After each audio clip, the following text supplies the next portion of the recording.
बिस्मिल्लाहिर्रहमानिर्रहीम। अस्सलाम वालेकुम दोस्तों। हैदर अब्बास पीएसओ में मुलाजिम थे।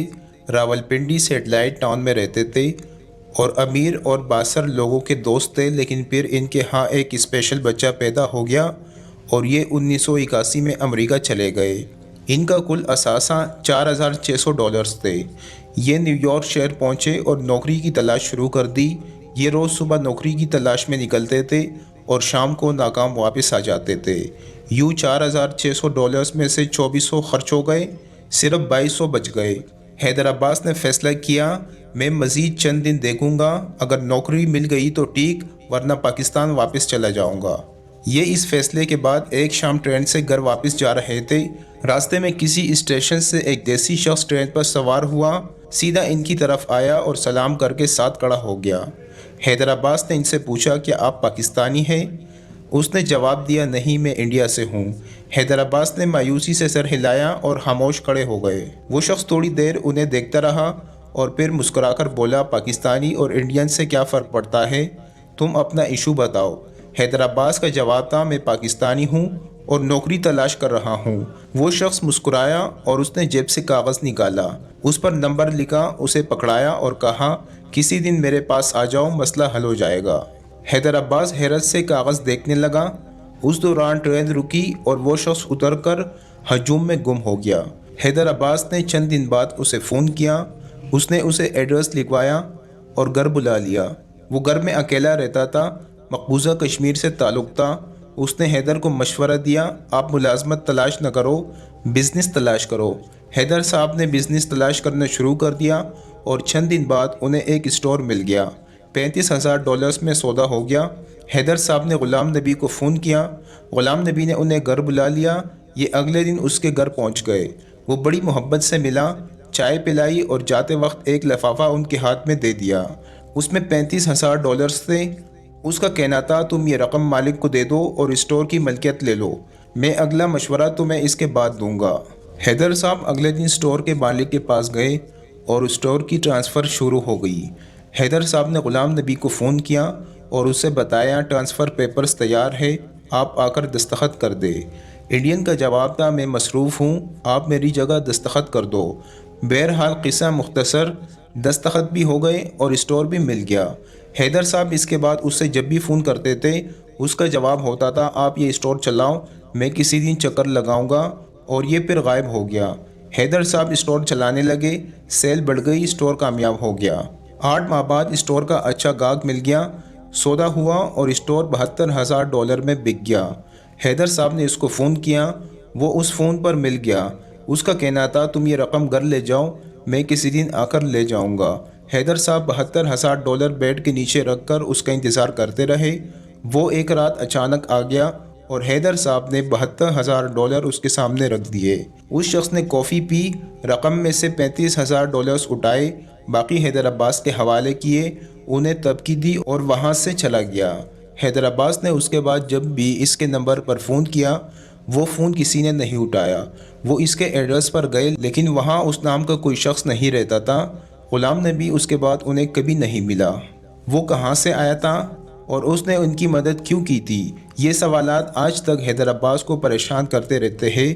ताहम इस सौदे से बचने वाले $37,000 ने हैदर अब्बास की ज़िंदगी बदल कर रख दी। ये उनसे 9 स्टोर्स और 2 रेस्तोरानों के मालिक बन गए।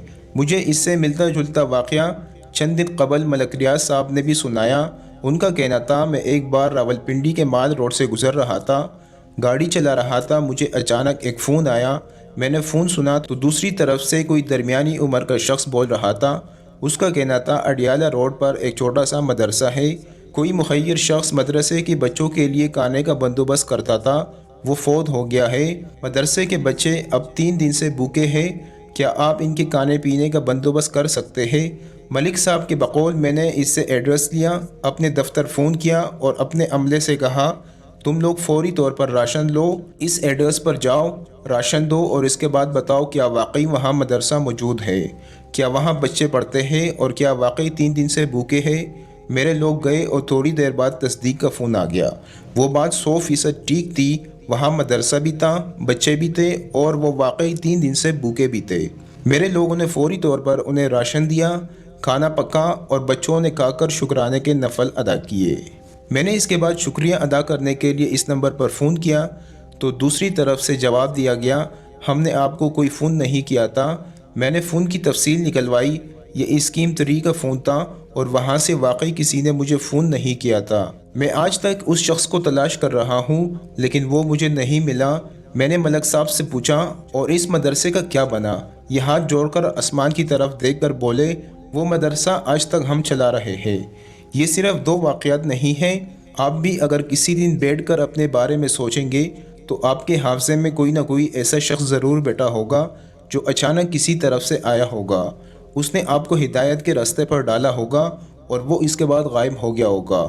آپ سوچیں، غور کریں، اور آپ کو جب وہ شخص مل جائے تو پھر میں آپ کو ایک اور باریک نقطہ سمجھاؤں گا۔ میرا دعویٰ ہے آپ کو وہ ہمدرد شخص سفر کے دوران ملا ہوگا۔ آپ کہیں جا رہے ہوں گے، راستے میں آپ کو کوئی شخص ملا ہوگا اور آپ کی زندگی کا سارا دائرہ بدل گیا ہوگا۔ سفر اور تجارت 2 ایسے راستے ہیں جن میں اللہ تعالیٰ نے بے تحاشا برکت رکھی ہے۔ شاید یہی وجہ ہے اللہ تعالیٰ کے تمام نبی سیاح بھی تھے اور تاجر بھی۔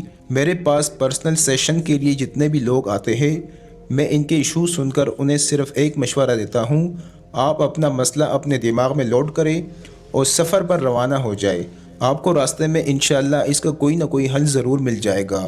آپ یقین کریں، مجھے ان کا فون آتا ہے اور یہ میرا شکریہ ادا کرتے ہیں۔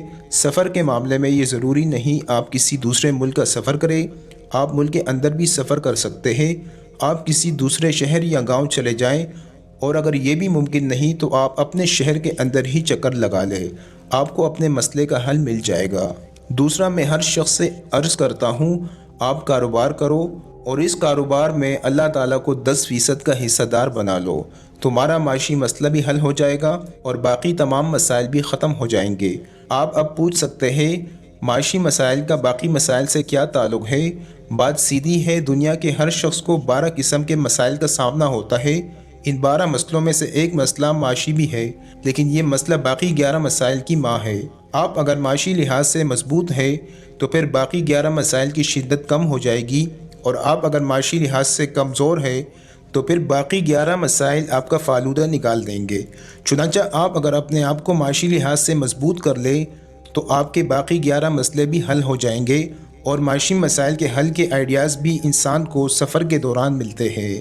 دوستو، آپ نیکی کرنا چاہتے ہیں یا ملازمت اور بزنس کرنا چاہتے ہیں یا سمجھدار اور وفادار دوست تلاش کر رہے ہیں تو آپ صرف سفر کریں، آپ کو اس کی مرضی کا شخص ضرور مل جائے گا، کیونکہ اللہ تعالیٰ نے اپنے ہر کارے آپ کے دائیں بائیں چھوڑ رکھے ہیں اور یہ آپ کو صرف چلتے چلتے ملتے ہیں اور آپ کو آپ کے راستے پر چھوڑ کر آگے نکل جاتے ہیں، اور آپ باقی زندگی یہ سوچتے رہتے ہیں وہ کون تھا، وہ کہاں سے آیا تھا، اور مجھے غلام نبی کی طرح اس راستے پر چھوڑ کر کہاں چلا گیا۔